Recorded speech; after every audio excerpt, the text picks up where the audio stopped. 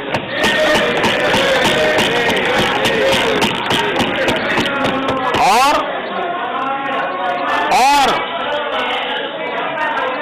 Party में भी जब कोई परिवार सर्वोपरि होता है, तब सबसे पहली कैजुअलिटी, जब पार्टी में भी कोई एक परिवार सर्वोपरि हो जाता है, तो सबसे पहली कैजुअलिटी टैलेंट की होती है।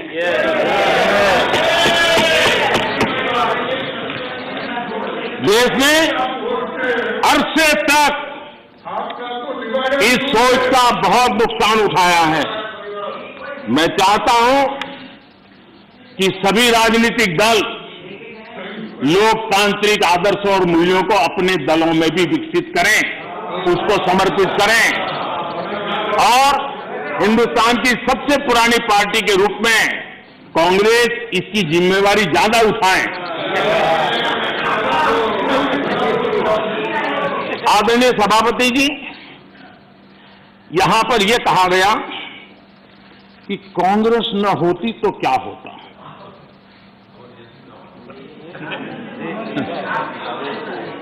India is Indira, Indira is India, यही सोच का परिणाम है। आदरणीय सभापति जी, मैं जरा बताना चाहता हूं, ये कहा गया है, मैं सोच रहा हूं कि कांग्रेस न होती तो क्या होता, क्योंकि महात्मा गांधी की इच्छा थी।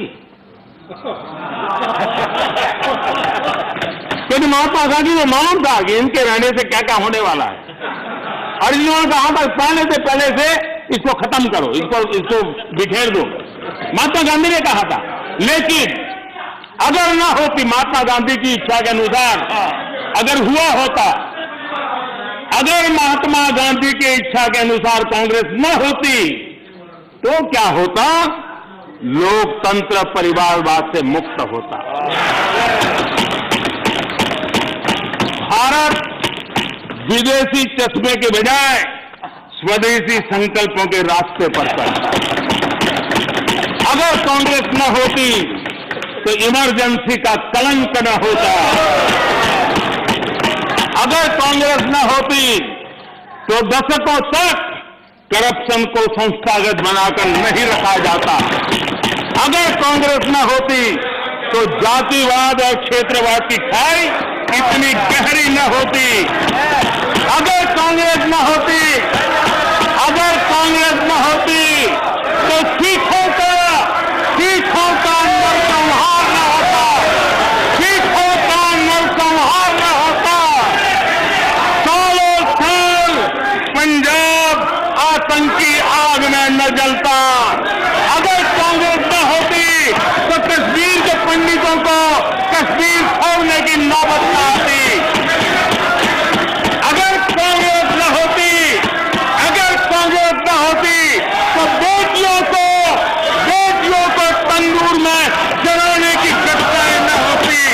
अगर कांग्रेस न होती तो देश के सामान्य मानवी को घर, सड़क, बिजली, पानी, शौचालय, मूल सुविधाओं के लिए इतने सालों तक इंतजार न करना पड़ता। आदरणीय सभापति जी, मैं गिनता रहूंगा। खड़गे जी आपने भी एक घंटा बोला। Leader of opposition, you are leader of the opposition, please understand. आदरणीय सभापति जी, 1 hour 6 minutes पद्धति नहीं है। आदरणीय सभापति जी, कांग्रेस जब सत्ता में रही, देश का विकास नहीं होने दिया। अब विपक्ष में है तो देश के विकास में बाधा डाल रही है। अब कांग्रेस को नेशन पर भी आपत्ति है। नेशन पर आपत्ति है। यदि नेशन इसकी कल्पना गैर संवैधानिक है तो आपकी पार्टी का नाम इंडियन नेशनल कांग्रेस क्यों रखा गया।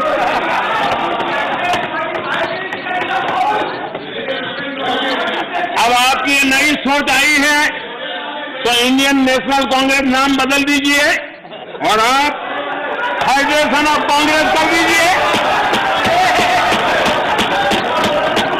अपने पूर्वजों की गलती जरा सुधार दीजिए। आदरणीय सभापति जी, आदरणीय सभापति जी, यहाँ पर Nothing will go on record without my permission. आदरणीय सभापति जी, Without my permission, nothing will go on record. Any comment? Federalism को लेकर भी कांग्रेस, टीएमसी और लेफ्ट सहित अनेक साथियों ने यहाँ बड़ी बड़ी बातें की। जरूरी भी है क्योंकि ये राज्यों के वरिष्ठ नेताओं का ये सदन है, लेकिन सभी साथियों को आदरणीय सभापति जी,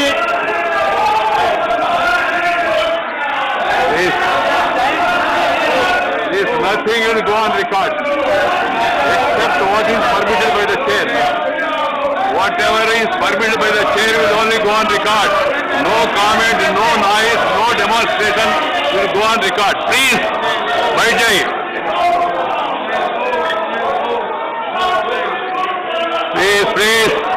Please, the Prime Minister is intervening. I have permitted it. It will only go on record. Ramdas ji, आप चिंता मत करिए. इधर आप चिंता मत करिए. जो जाना है वो जाएगा. आप क्यों चिंता करते हैं? प्रधानमंत्री जी, yes. That is your comment, na? So let the people decide. Why when we speak, we don't bother about all this. धन्यवाद आदरणीय सभापति जी।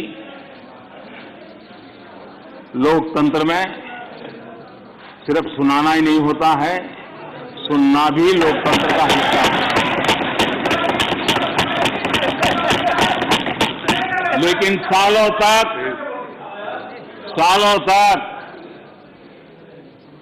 उपदेश देने की आदत रखी है, इसलिए जरा बातें सुनने में मुश्किल हो रहा है।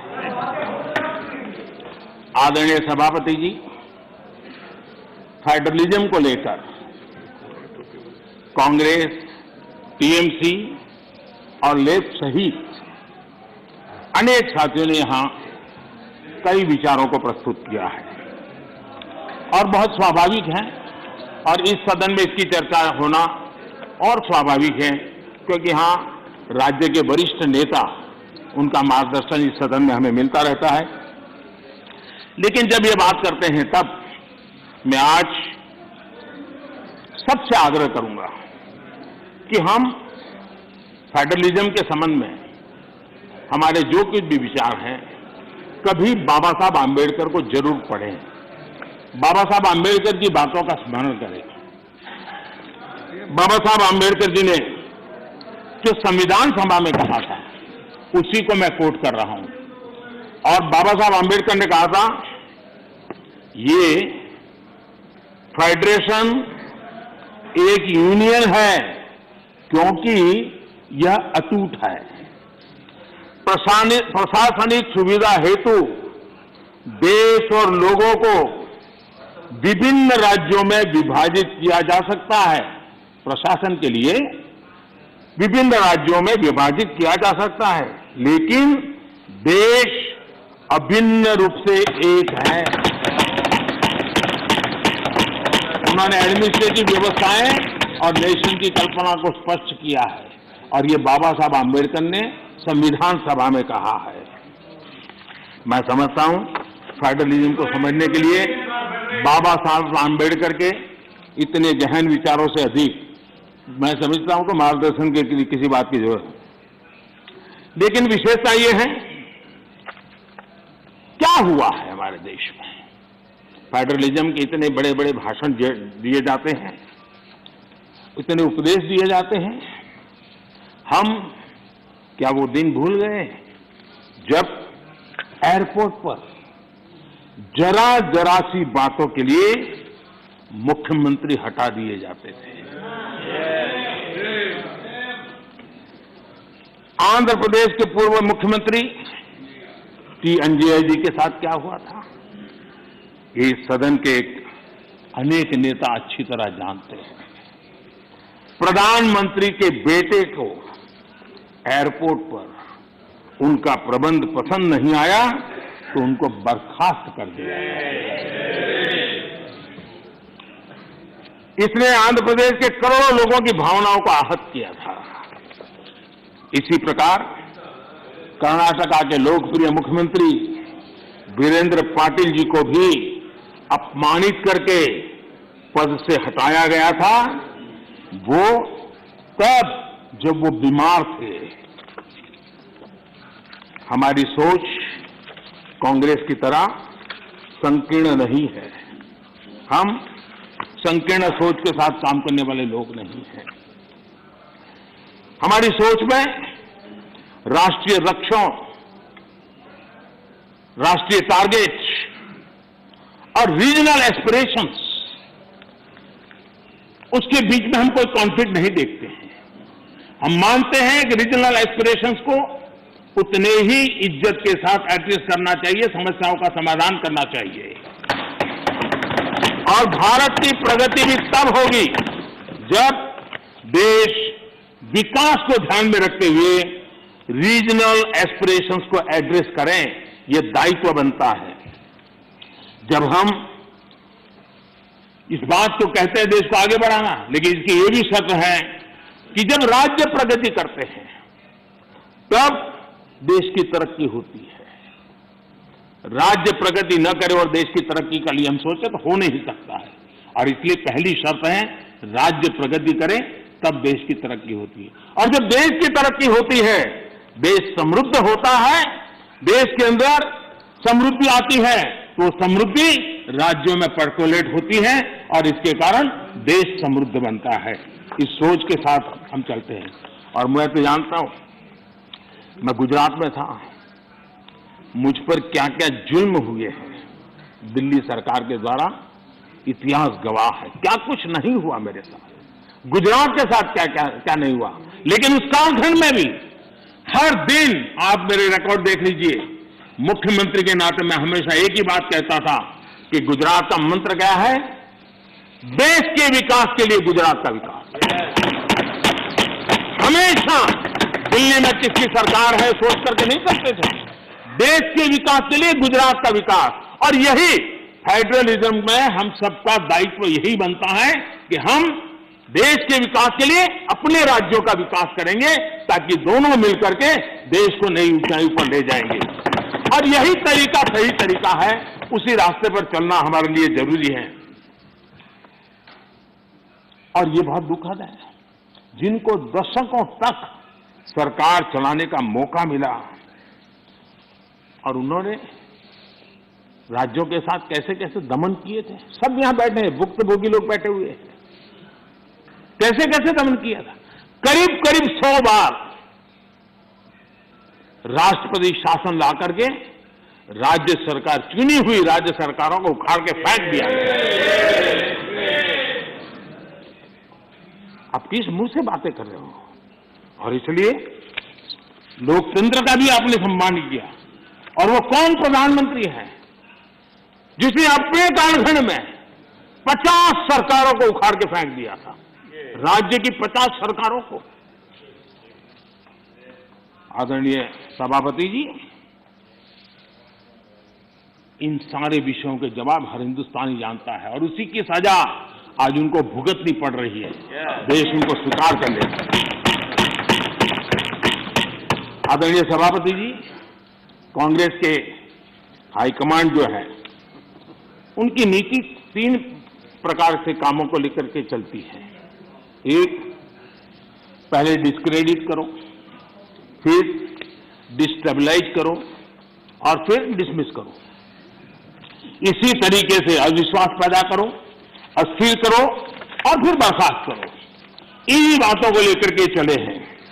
आप जरा बताइए आदरणीय सभापति जी, मैं आज कहना चाहता हूं कि फारूक अब्दुल्ला जी की सरकार को किसने अस्थिर किया था, चौधरी देवीलाल जी की सरकार को किसने अस्थिर किया था, चौधरी चरण सिंह जी की सरकार को किसने अस्थिर किया था, पंजाब में सरदार बादल की सरकार के किसने बर्खास्त किया था, महाराष्ट्र में बाबा साहब ठाकरे को बदनाम करने के लिए किसने डरते टिक्स का उपयोग किया था, कर्नाटका में रामकृष्ण हेगड़े और एसआर बम्बई की सरकार को किसने गिराया था, 50 के दशक में केरला की चुनी हुई कम्युनिस्ट सरकार को किसने गिराया था, उस कालखंड में 50 साल पहले तमिलनाडु में इमरजेंसी के दौरान करुणानिधि जी की सरकार को किसने गिराया था, 1980 में एमजीआर की सरकार को किसने डिसमिस किया था, आंध्र प्रदेश में किसने एनटीआर की सरकार को अस्थिर करने की कोशिश की थी, और वो भी जब वो बीमार थे।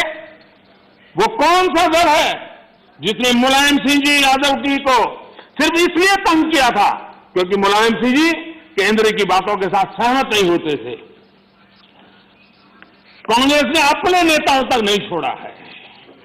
आंध्र प्रदेश में कांग्रेस सरकार अहम भूमिका निभाई, उसके साथ क्या किया, जिस कांग्रेस ने यहां सत्ता में बैठने के लिए उनको मौका दिया था, उनके साथ क्या किया, उन्होंने बहुत संगवार तरीके से आंध्र प्रदेश का विभाजन किया, माइक बंद कर दिए गए, मिर्ची स्प्रे की गई, कोई डिस्कशन नहीं हुई। क्या यह तरीका ठीक था? क्या ये लोकतंत्र था? क्या अटल जी की सरकार ने भी 3 राज्य बनाए थे। राज्य बनाना हमने विरोध नहीं किया है, लेकिन तरीका क्या था? अटल जी ने 3 राज्य बनाए थे, छत्तीसगढ़, झारखंड, उत्तराखंड, लेकिन कोई तूफान नहीं आया, शांति से सारा निर्णय हुआ, सबने मिल बैठ करके निर्णय किया। आंध्र तेलंगाना के भी हो सकता था, हम तेलंगाना के विरोधी नहीं है, साथ मिलकर के किया जा सकता है, लेकिन आपका अहंकार, सत्ता का नशा, उसने देश के अंदर इस कटुता पैदा की, और आज भी तेलंगाना और आंध्र के बीच में वो कटुता के बीच तेलंगाना का भी नुकसान कर रहे हैं, आंध्र का भी नुकसान कर रहे हैं, और आपको कोई राजनीतिक फायदा नहीं हो रहा है। और हमें समझा रहे हैं आदरणीय सभापति जी, हम कोऑपरेटिव फेडरलिज्म के साथ साथ एक नए बदलाव की ओर चले हैं, और हमने कोऑपरेटिव कॉम्पिटिटिव फेडरलिज्म की बात कही है। हमारे राज्यों के बीच में विकास की स्पर्धा हो, तंदुरुस्त स्पर्धा हो, हम आगे बढ़ने की कोशिश करें, दल किसी का भी कोई राज्य क्यों ना करता हो, और उसको प्रोत्साहन देना हमारा काम है, और हम दे रहे हैं। आदरणीय सभापति जी, मैं आज उदाहरण देना चाहता हूं। जीएसटी काउंसिल की रचना, जीएसटी काउंसिल की रचना अपने आप में भारत के सशक्त फेडरलिज्म के लिए एक उत्तम स्ट्रक्चर का नमूना है।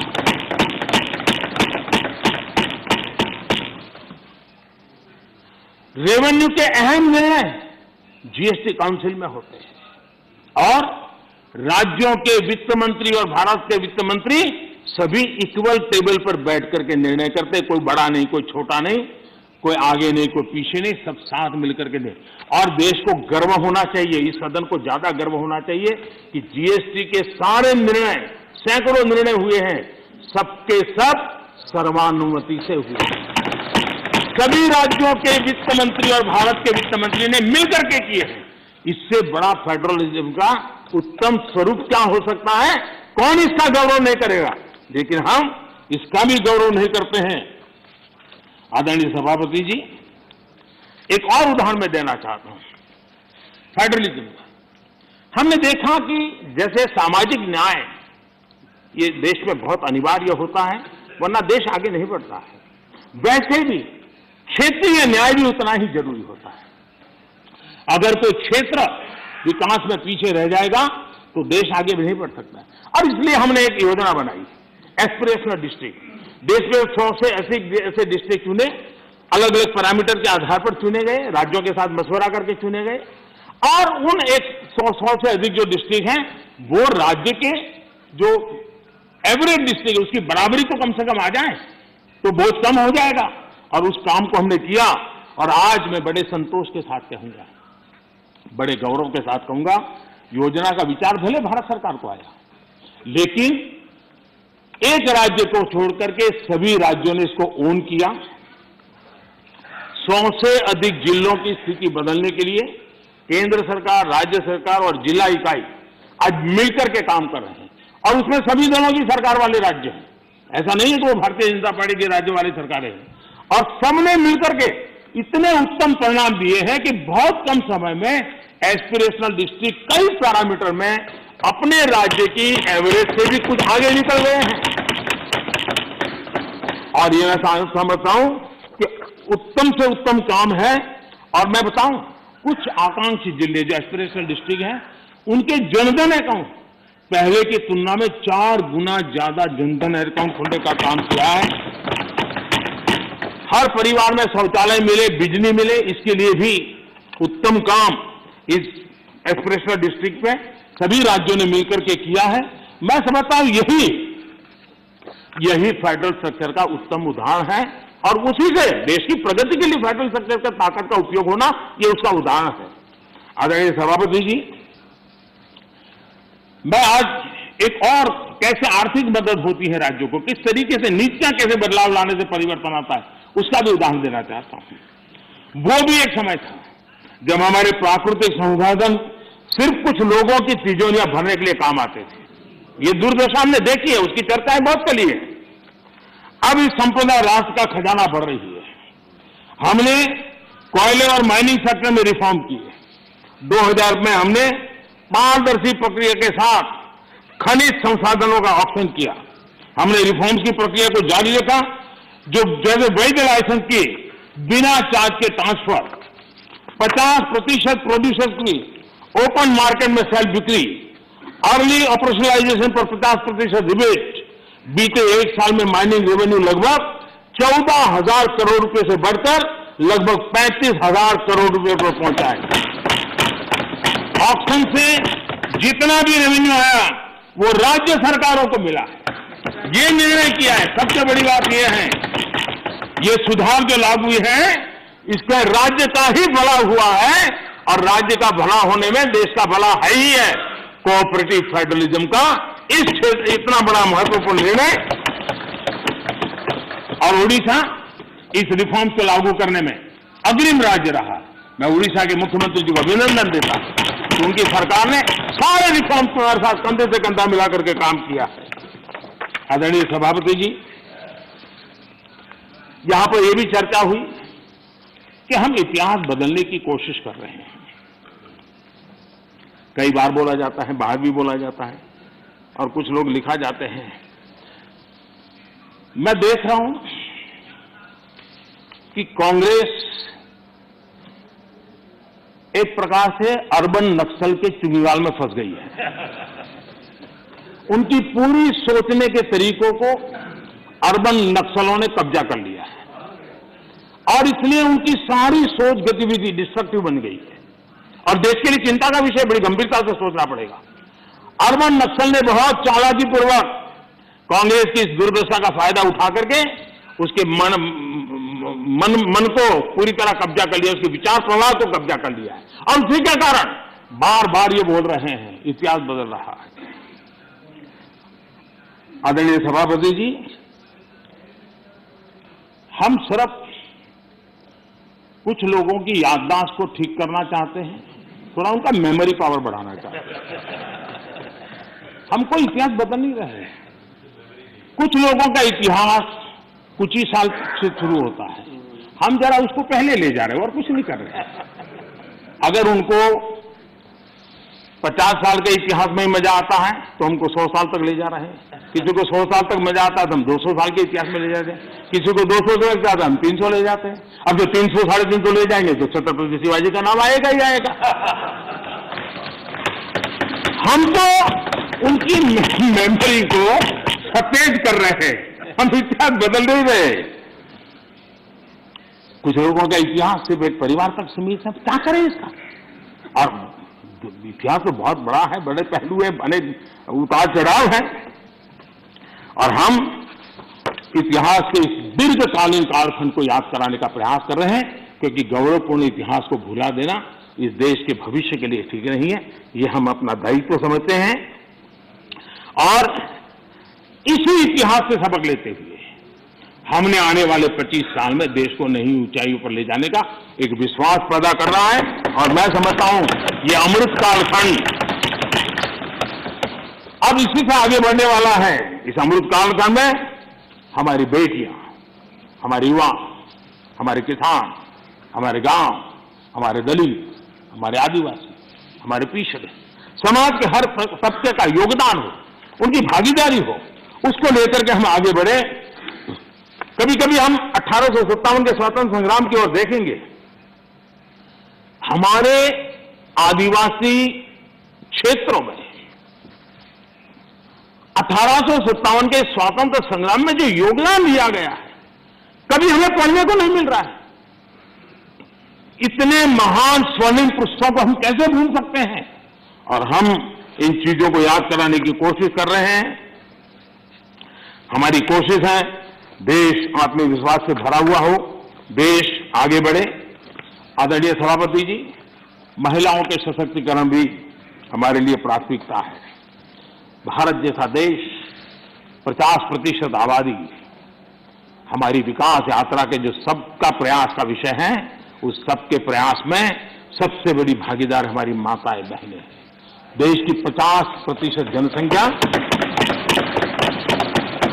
और इसलिए भारत का समाज की विशेषता है, अपनी परंपराओं में सुधार करता है, बदलाव भी करता है। ये एक जीवन समाज है। हर युग में ऐसे महापुरुष निकलते हैं जो हमारी बुराइयों को से समाज को मुक्त करने के लिए प्रयास करते हैं। और आज हम जानते हैं महिलाओं के संबंध में भी भारत में कोई आज चिंतन हो रहा नहीं, पहले से हमारे आज चिंतन हो रहा है। उनके सशक्तिकरण को हम प्राथमिकता दे रहे हैं। अगर हमने मैटरनिटी लीव पर बढ़ाई है तो एक प्रकार से महिलाओं के सशक्तिकरण और परिवार के सशक्तिकरण का हमारा प्रयास है और उस दिशा में हम काम कर रहे हैं। बेटी बचाओ बेटी पढ़ाओ, आज उसका परिणाम है कि जेंडर रेशियो में जो हमारी असंतुलन था उसमें काफी अच्छी स्थिति में हम पहुंच गए। और जो रिपोर्ट्स आ रहे हैं उसमें आज हमारे कुछ स्थानों पर तो हमारे यहाँ पुरुषों से माताओं बहनों की संख्या बढ़ रही है। ये बड़े एक आनंद का विषय है, गौरव का विषय है। जो बुरे दिन हमने देखे थे उसमें से हम बाहर आए हैं और इसलिए हमें प्रयास करना चाहिए। आज एनसीसी में हमारी बेटियां हैं, सेना में हमारी बेटियां हैं, वायुसेना में बेटियां हैं, हमारी नौसेना में हमारी बेटियां हैं। 3 तलाक की कुप्रथा को हमने खत्म किया। और मैं जहां जाता हूं मुझे इन माताओं बहनों का आशीर्वाद मिलता है, क्योंकि 3 तलाक की प्रथा जब खत्म होती है तब सिर्फ बेटियों को न्याय मिलता है ऐसा नहीं है, उस पिता को भी न्याय मिलता है, उस भाई को भी न्याय मिलता है जिसकी बेटी 3 तलाक के कारण घर लौट के आती है, जिसकी बहन 3 तलाक के कारण घर लौट के आती है। इसलिए ये पूरे समाज के कल्याण के लिए है। ये सिर्फ कोई महिलाओं के लिए है और पुरुषों के खिलाफ ऐसा नहीं है। ये मुसलमान पुरुष के लिए भी उतना ही उपयोगी है, क्योंकि वो भी किसी बेटी का बाप है, वो भी किसी बेटी का भाई है। और इसलिए कि उसका भी भला करता है, उसको भी सुरक्षा देता है। और इसलिए कुछ कारणों से लोग बोल पाए न बोल पाए, लेकिन इस बात से सब लोग एक गौरव का आनंद को भरते हैं। कश्मीर में हमने 370 धारा को जो हटाया, वहां की माताओं बहनों को एम्पावर किया है। उनको जो अधिकार नहीं तो अधिकार हमने दिलवाए हैं और उस अधिकारों के कारण आज उनकी ताकत। आज शादी की उम्र में क्या कारण है? आज के युग में मेल और फीमेल के बीच में अंतर होना चाहिए। क्या जरूरत है? बेटा बेटी एक समान है तो हर जगह पे होना चाहिए। और इसलिए बेटे बेटी की शादी की उम्र समान हो, उस दिशा में हम आगे बढ़े हैं। मुझे विश्वास है कि कुछ ही समय में ये सदन भी उसके विषय में सही निर्णय कर करके हमारी माताओं बहनों के कल्याण के लिए काम करेगा। आदरणीय सभापति जी, यह वर्ष गोवा के 60 वर्ष का एक महत्वपूर्ण कालखंड का वर्ष है। गोवा मुक्ति को 60 साल हुए। मैं आज जरा उस चित्र को कहना चाहता हूं। हमारे कांग्रेस के मित्र जहां भी होंगे जरूर सुनते होंगे, गोवा के लोग जरूर आज सुनते होंगे मेरी बात को। अगर सरदार साहब जिस प्रकार से सरदार पटेल ने हैदराबाद के लिए रणनीति बनाई, इनिशिएटिव लिए, जिस प्रकार से सरदार पटेल ने जूनागढ़ के लिए रणनीति बनाई, कदम उठाए। अगर सरदार साहब की प्रेरणा लेकर के गोवा के लिए भी वैसी ही रणनीति बनाई होती तो गोवा को हिंदुस्तान आजाद होने के 15 साल तक गुलामी में नहीं रहना पड़ा होता। भारत की आजादी के 15 साल के बाद गोवा आजाद हुआ और उस समय के 60 साल पहले के अखबार, उस जमाने की मीडिया रिपोर्ट बताती है कि तब के प्रधानमंत्री अंतर्राष्ट्रीय छवि का क्या होगा, ये उनकी सबसे बड़ी चिंता का विषय था। पंडित नेहरू को दुनिया में मेरी छवि बिगड़ जाएगी तो, और इसलिए उनको लगता था कि गोवा की औपनिवेशिक सरकार पर आक्रमण करने से उनकी जो एक ग्लोबल लीडर की शांतिप्रिय नेता की छवि है वो चकनाचूर हो जाएगी।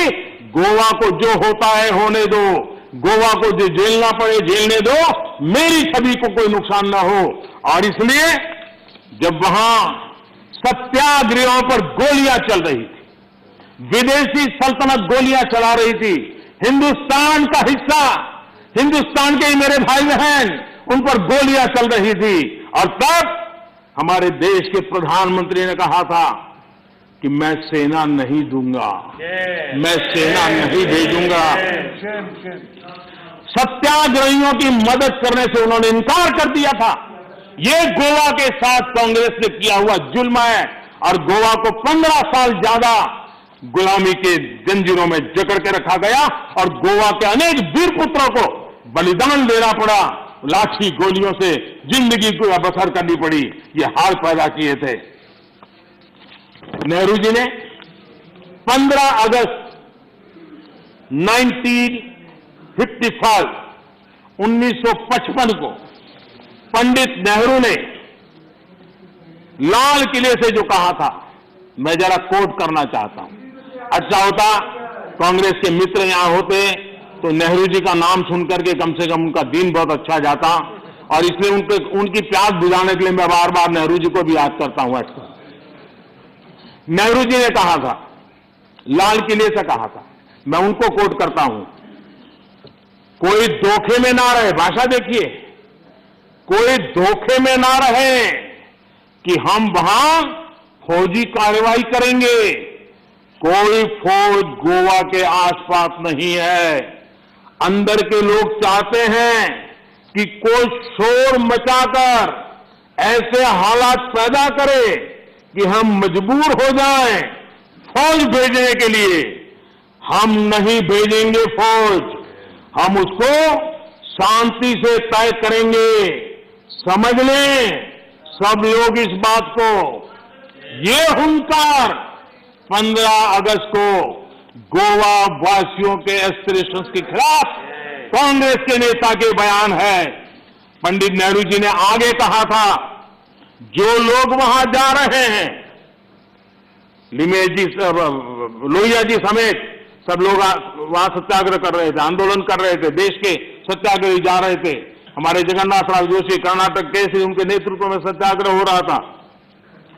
जो पंडित नेहरू जी ने क्या कहा, जो लोग वहां जा रहे हैं उनको वहां जाना मुबारक हो। देखिए मजाक देखिए, देश की अपनी आजादी के लिए लड़ने वाले मेरे ही देशवासियों के लिए क्या भाषा, कितना अहंकार है।